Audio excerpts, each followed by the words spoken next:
Field अफसर से कहे कि हमारा केसीसी फिर से कर दीजिए, तो कहे कि ठीक है कागज पत्र लेकर आओ। हमने कागज पत्र लेकर गया, वो कहे कि हमको जो है 5,000 रुपया चाहिए और जो है वकील को जो है सर्च करिए 1,000 रुपया चाहिए, तब तुम्हारा जो है हम केसीसी कर देंगे। उसके कागज के प्रोसेस करने के लिए 1,000 रुपया वकील लेगा, वो भी घूसखोरी का ही हिस्सा, और 5,000 रुपया ये फील्ड अफसर लेगा जी। तो अब आपको लोन मिल गया या नहीं मिला? नहीं मिला। अब क्या आप पेच है, अब क्या दिक्कत है? अब कह रहे हैं कि तहसील से फिर निकलवाओ खतौनी, जब उसमें जो है अनुबंधित नहीं होगा तो अब स्टेट बैंक और आए कि हम लोन देंगे। देखो तो घूस मांग रहे हैं, फिर दोबारा लोन देने के बिना घूस के तैयार है वो? घूस तो देना ही पड़ेगा। मैं इस वक्त देवरिया के खुखुंदू इलाके में हूँ और यहाँ एक गांव के किसान हैं। आपका क्या नाम है साहब और किस गांव से हैं? मेरा नाम जो है राम सागर यादव है। हाँ, गांव मुसैला भूल है। चलिए, तो इनका गांव जो है मुसैला है। इनका किस्सा ये है कि जो है वो जब ये लोन लेने गए अपने खेत पर, ये बताते हैं कि इनके पास 18 कट्ठा खेत है और उस खेत पर ये 25,000 का लोन लेने दे गए केसीसी के तहत। केसीसी कहते हैं किसान क्रेडिट कार्ड। यह भारत सरकार द्वारा किसानों को दी गई योजना है जिससे कि किसानों को लाभ मिलता है। कहने के लिए तो सरकारें बड़े बड़े दावे करती हैं, लेकिन एक बार हम सच जानते हैं और सच ये जानने की कोशिश करते हैं कि इनके साथ बैंक क्या कर रहे हैं, किस तरह से बैंकों ने सूदखोरों की भूमिका बना ली है अपनी। और हालत ये है कि यह जो है वह मतलब 33 से 35% तक घूस में चीजें चली जा रही हैं। इनसे ही खुद सुनते हैं इनकी कहानी कि आखिर क्या हुआ था। जरा बंधु शुरू से बताइए कि आप कैसे लोन लेने गए और हुआ क्या था? लोन हम 2015 में जो है लिए 22,000 रुपया अपने खसरा खतौनी पर। ठीक बात। उसके बाद वो भाजपा सरकार आई तो हमारा मूलधन माफ कर दी और 6,000 कुछ रुपया जो है ब्याज उसका जो है हमने जमा कर दिया। ठीक है। और फील्ड अफसर से कहे कि हमारा केसीसी फिर से कर दीजिए, तो कहे कि ठीक है कागज पत्र लेकर आओ। हमने कागज पत्र लेकर गया, तो कहे कि हमको जो है 5,000 रुपया चाहिए और जो है वकील को जो है सर्च करिए 1,000 रुपया चाहिए, तब तुम्हारा जो है हम केसीसी कर देंगे। मतलब आप 25,000 रुपया लोन मांग रहे हैं? हाँ। उस 25,000 में वो 5,000 अपने लिए। ये मांगता कौन है पैसा वहाँ? फील्ड अफसर। क्या नाम है उसका? नाम तो सब नहीं जानते। बैंक क्या कहाँ है? स्टेट बैंक पुराना। पुराना मतलब जिला देवरिया। हाँ। और थाना खुखुंदू। हाँ। अच्छा, तो वो 6,000 रुपया चाहते थे। वकील की क्या भूमिका होती है जो 1,000 मांग रहा था? वो हमारी खेसरी खतौनी को सर्च करेगा। अच्छा, वो तहसील में जाए। हाँ। उसके कागज के प्रोसेस करने के लिए 1,000 रुपया वकील लेगा। हाँ। वो भी घूसखोरी का ही हिस्सा। हाँ। हाँ। और 5,000 रुपया ये फील्ड अफसर लेगा जी। तो 6,000 रुपया आप सुन रहे हैं कि 6,000 रुपया, 25,000 रुपया लोन लेना है। और 6,000 अगर सामान्य गणित से समझना चाहें तो 6 चौको 24 होता है, मतलब 24,000, मतलब 6,000 लगभग 25% सिर्फ बैंक घूस ले लेता है। तो मिला क्यों नहीं फिर आपको? क्या वो मिल गया? वो दौड़ाते रहे और जो है टालते रहे। फिर जो है हम गए दूसरे बैंक पर लेने के लिए, तो हमारा खेसरा खतौनी जो निकाले थे वो डिफॉल्ट हो गया था। डिफॉल्ट जब आप कहते हैं क्या होता है, मतलब उसका जो है मियाद होती है 3 महीने की। हाँ। खतौनी की। वो खतौनी 3 महीने से ऊपर हुए, दौड़ाते दौड़ाते उनको नहीं दिए हमको। अच्छा, खतौनी अगर आप निकालते हैं तहसील से तो वो जो मतलब मृत होने से पहले तक 3 महीने तक वैलिड होता है। हाँ। 3 महीने बाद वो वैलिड नहीं होता है। नहीं। ठीक बात, आगे। तो फिर गए निकालने के लिए, तो हमारे खतौनी जो है वो स्टेट बैंक पुराना के नाम से अनुबंधित हो गई।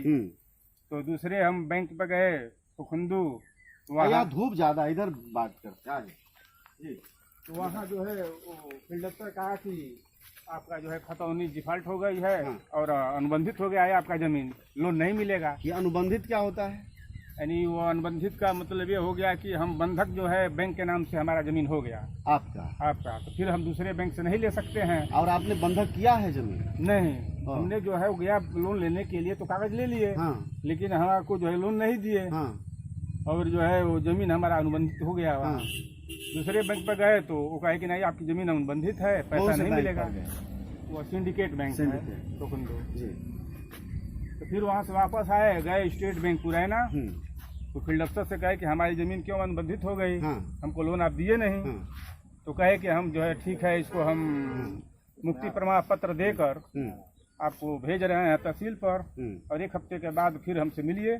मतलब उसी बैंक ने, उसी स्टेट बैंक ऑफ इंडिया ने जो कि आपको बोला कि 6,000 रुपया दें तब आपको हम लोन देंगे 25,000। हाँ। उसके बाद उसने कहा कि आपकी जमीन बंधक है, दूसरे बैंक ने बताया। जब आप उस बैंक के पास दोबारा गए तो कहा नहीं, मैं मुक्ति प्रमाण पत्र दे दूंगा। मुक्ति प्रमाण पत्र का मतलब ये होता है कि आपका लोन नहीं है, कर्जा नहीं है। तो उसने दे दिया, तो अब आपको लोन मिल गया या नहीं मिला? नहीं मिला। अब क्या आप पेच है, अब क्या दिक्कत है? अब कह रहे हैं कि तहसील से फिर निकलवाओ खतौनी, जब उसमें जो है अनुबंधित नहीं होगा तो अब स्टेट बैंक कह रहा है कि हम लोन देंगे। नहीं तो घूस मांग रहे हैं, फिर दोबारा लोन देने के बिना घूस के तैयार है वो? तो लोन तो घूस तो देना ही पड़ेगा। अच्छा, तो ये घूस ये आप ही से मांगते हैं या आमतौर पर मांगते रहे? लगभग सभी लोगों से मांगते हैं। तो आप अपने ग्राम प्रधान या इस तरह के लोग जो इलाके में नेता हैं उनसे नहीं मिलते इन समस्याओं के लिए, या सभी किसान घूस देते रहते हैं और मान लेते हैं कि सामान्य सरकारी परंपरा है काम करना? सामान्य घूस तो सभी लोग देते हैं। हाँ। हम किसी से कहे नहीं। हाँ। हम भी सोचे कि हमारा कर देंगे तो नहीं। तो मुक्ति प्रमाण पत्र कहाँ है? जरा देखें, आपका जो बैंक ने दिया है, आपके पास कर्ज नहीं है। देखिए, आप लोग देख सकते हैं इसको, एक बार इस पर फोकस करना चाहिए। इनका नाम है राम सागर पुत्र मुनेश्वर यादव, निवासी ग्राम मसौला बुजुर्ग, पोस्ट बढ़हरा, तहसील सलेमपुर, जिला देवरिया। यह उत्तर प्रदेश का एक जिला है, आखिरी जिला पड़ता है बिहार से सटे हुए। और यहाँ वही SBI जिसने कि कहा है कि आपको मुक्ति प्रमाण पत्र दिया जाता है, कितने महीने पहले कहा था कि आपकी जमीन बंधक? 4 महीने पहले। और आपको लोन मिलने की प्रक्रिया कितने महीने हो गए, मतलब कितने महीनों से लगे हुए इस काम में? वो 4 महीने के लमसम जो लगे हुए हैं। हाँ। उसी दरमियान यह जो है हमारा जो है। तो आपको मतलब आप क्या ये कोई जाल है जिसमें आपको किसी तरह फांस लेना है और मनवा लेना है कि बंधक है तो चलो ये 6,000 घूस तो हम ही से लोन ले लो? तो अगर आपने 6,000 में उनसे दे दिया होता तो वो बंधक होने के बावजूद आपको लोन दे सकते थे ना? नहीं, आप समझे, मैं ये कह रहा हूँ कि जिस बैंक ने आपको मनाही की बैंक लोन देने से, वो 6,000 रुपया मांग रहा था, बवाल तब हुआ ना कि जब आप दूसरे बैंक में गए और वहाँ से पता चला कि हमारा जमीन अनुबंधित है। हाँ। और लोन मिला नहीं, तो फिर हम गए उस बैंक पर, स्टेट बैंक पर, और फिर डॉक्टर कहा कि हमारी जमीन क्यों अनुबंधित है, हमको आप लोन दिए नहीं। तो मुक्ति प्रमाण पत्र बनाकर हमको दिए और फिर कहे कि 1 हफ्ते में हम भेज रहे हैं तहसील पर, वहाँ से खत्म हो जाएगा, उसके बाद फिर हमसे मिलिएगा तो आपका लोन कर देंगे। बैंकों के फ्रॉड की कहानी आप ये देख रहे हैं। ये किसान है, 18 कट्ठा खेत है साहब। 18 कट्ठा खेत का मतलब होता है 1 बीघा भी नहीं, और एकड़ में समझें तो आधा एकड़ से थोड़ा ऊपर माना जाएगा। क्यों? ये हालत है, मतलब ये गरीब किसान हैं और इनके साथ यह ईमानदारी बैंक बरत रहे हैं। थोड़ा इनसे समझते हैं कि गांव के प्रधान भी आए हुए हैं, मुसैला बुजुर्ग के हैं। आप नाम बताइए अपना। मोहन प्रसाद जी हैं और ये इनके गांव के प्रधान हैं। क्योंकि प्रधान है तो प्रधान होने के नाते इनका अन्य किसानों से भी नाता रिश्ता रहता होगा, लोगों के दुख तकलीफ को ज्यादा जानते होंगे। तो इनसे समझने की कोशिश करते हैं कि ये जो बैंकों की लूट है, मतलब बैंक नीरव मोदी को तो नहीं लूट पाते हैं, नहीं रोक पाते हैं, लेकिन ये किसान जो कि 18 कट्ठे पर 25,000 का लोन मांगते हैं, उनसे ये 6,000 रुपया लगभग 25% वसूल लेते हैं।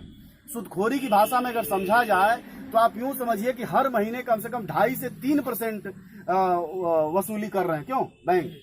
तो खैर, यादव जी से क्या नाम बताया आपने?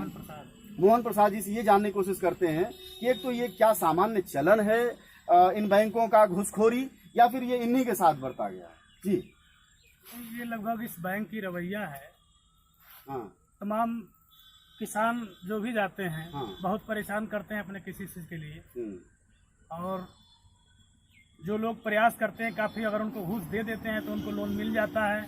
तमाम लोग असफल हो जाते हैं उसमें, उनकी बात नहीं बन पाती। अगर वो पैसे मांगते हैं वो नहीं देते हैं तो वो लोन नहीं करते हैं, और तमाम लोगों को रोज दौड़ाते हैं। और हमारी भी एक व्यक्तिगत समस्या है गांव की भी, जो हम नरेगा से काम करवाते हैं जी।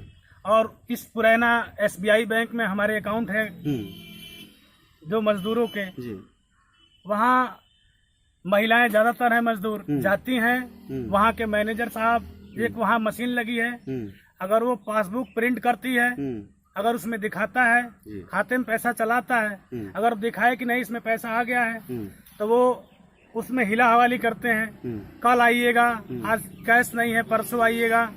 अब मजदूर 1500 मजदूरी के लिए 4 बार उस बैंक पे जाता है और फिर भी उसका काम नहीं होता है। वो मेरे पास आता है, मैं स्वयं जाता हूँ, काफी प्रयास होता है, उसमें भी किसी किसी का मिल पाता है बड़े मुश्किल से, और नहीं भी मिल पाता है। चलिए थोड़ा इस पर हम मतलब नरेगा मजदूरों को वैसा भी बहुत बुरी स्थिति है। अभी हम एक आंकड़ा पढ़ रहे थे तो 375 करोड़ रुपया संभवतः अकेले मध्य प्रदेश सरकार का बकाया है। पहले हम इसको थोड़ा समझते हैं। ये मुनेश्वर यादव के पुत्र हैं राम सागर जी, आप ही के गांव के नागरिक हैं ये, और ये लोन लेने गए थे। तो ये जो बैंकों की घुसखोरी है, इस पर लगाम क्यों नहीं? आप भी बता रहे हैं कि लेते हैं, इस पर कोई लगाम क्यों नहीं लग पा रही, कोई सिस्टम क्यों नहीं विकसित हो पा रहा? ये तो अब सरकार का फार्मूला है। नहीं, सरकार तो कहती नहीं घूस लीजिए। नहीं, सरकार नहीं कहती, उसके कर्मचारी हैं कुछ जो अपने व्यक्तिगत स्वार्थ में लोगों को प्रताड़ित करते हैं। नहीं, लेकिन आप लोग ग्राम प्रधान हैं, आप जनप्रतिनिधि हैं, तो जैसे अगर आप लोगों को लेकर जाएं और पूछें कि क्यों घूस ले रहे हो, तो क्या ये आपके साथ नहीं जाएंगे लोग, या क्या दिक्कत है? नहीं, बिल्कुल जाएंगे। अगर ये कहें तो हम इनके साथ बिल्कुल जाएंगे। हम लोगों के साथ गए भी हैं जी। बात जब आप जाते हैं तो कितनी माफ हो जाती है घुसखोरी? नहीं, वहाँ घुसखोरी कोई माफ नहीं होती है जी। इनको अकेले ही बुला लिया जाता है कि आप अकेले आइए, किसी को जनप्रतिनिधि को मत लेकर, अकेले आप आइए, क्योंकि अकेले जाने में उनकी पूरी बातचीत हो जाती है, उनकी लेन देन की। अच्छा, किसान इतने मजबूर क्यों हैं जो 6,000 रुपया तक, 25,000 रुपए तक में घूस देने को तैयार है? तमाम मजबूरियां हैं उनके पास, क्योंकि वही उनका संसाधन है, वही उनके कमाने खाने का जरिया है। सोचते हैं मेरा केसीसी हो जाएगा तो मुझे कुछ लाभ हो जाएगा, और लाभ के चक्कर में उनको प्रताड़ित किया जाता है बैंकों से, अफसरों द्वारा।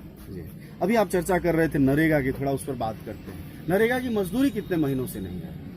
नरेगा की मजदूरी का सिस्टम ये है कि काम हो जाता है, उसके बाद कम से कम 2-3 महीने लग जाते हैं। मतलब अगर कहीं कोई मजदूरी व्यक्तिगत तौर पर कराए तो कम से कम शाम को तो दे ही देता है। लेकिन सरकार जो कि जन कल्याण के लिए काम करती है, वह सरकार जो है मजदूरी देने में, एक मजदूर जो 200 रुपया होगा, कितना मिलता है नरेगा में? 175 रुपए के लिए क्या कभी कभी 175 दिन भी इंतजार करना पड़ जाता है।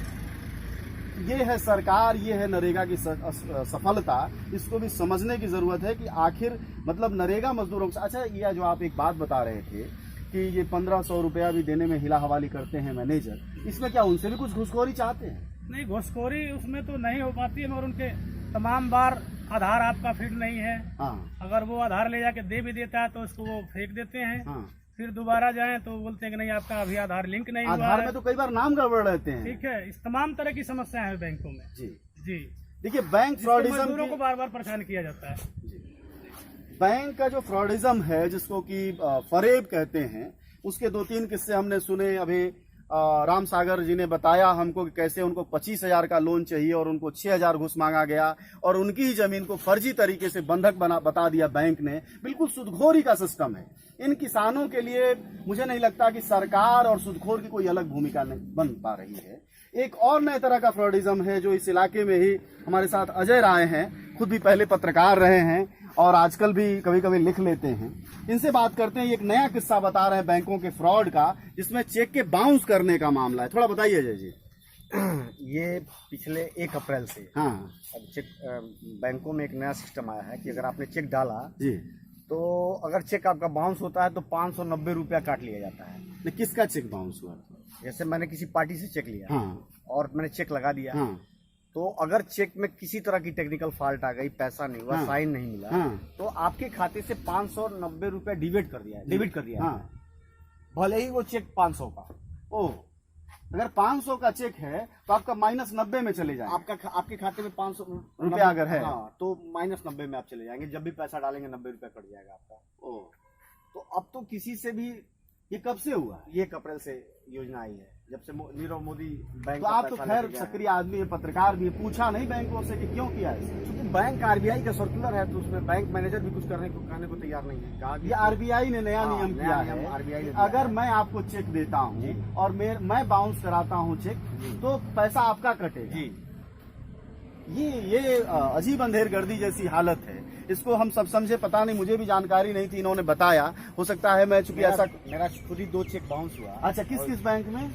मैं PNB का 2 चेक था। अच्छा, तो मैंने मजाक में मैनेजर से पूछा कि नीरव मोदी ने जो पैसा लेके भागा है, नीरव मोदी उसकी वजह से तो नहीं काट के पूरा किया जा रहा है कि जो फ्रॉड हुआ है, सरकार ने फ्रॉड करवाया है, तो अब जनता से उसकी सीधी अच्छा, वसूली मतलब कराई ये जाएगी। आपने जानने की कोशिश की कि कहीं हुआ जो 11,000 करोड़ या अब तो हालांकि अब बढ़ के कुल 18,000 करोड़ हो गया है, कहीं उसकी वसूली वो आम जनता से तो नहीं हो रही है। ठीक बात है, ये भी एक तरीका है। हाँ, मैंने पूछा हाँ, तो मैनेजर ने मुस्कुरा के जवाब दिया कि आरबीआई बताएगी क्या करना जा रहा है।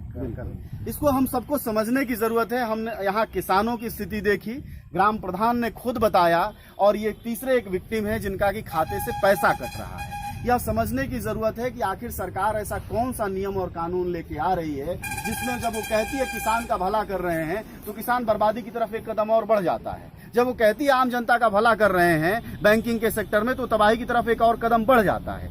ऐसे में हम मोदी तो करें, लेकिन मोदी की नीतियों को भी हम समझें, क्योंकि हमारे खातों पर असर पड़ता है, और जब खाते पर असर पड़ता है तो पेट पर असर पड़ता है। इसलिए अगर आपको अपना पेट संभाल के रखना है, अपनी जिंदगी संभाल के रखनी है, तो इन चीजों पर भी बहस मुबाहिसा करना चाहिए, इन चीजों पर भी सोचना विचारना चाहिए। यह कोई देवरिया उत्तर प्रदेश के सबसे पिछड़े जिले का किस्सा नहीं है, यह आरबीआई का सर्कुलर है, और अगर सर्कुलर है तो दिल्ली से लेकर दौलताबाद तक हर जगह लागू होता होगा। धन्यवाद, नमस्कार।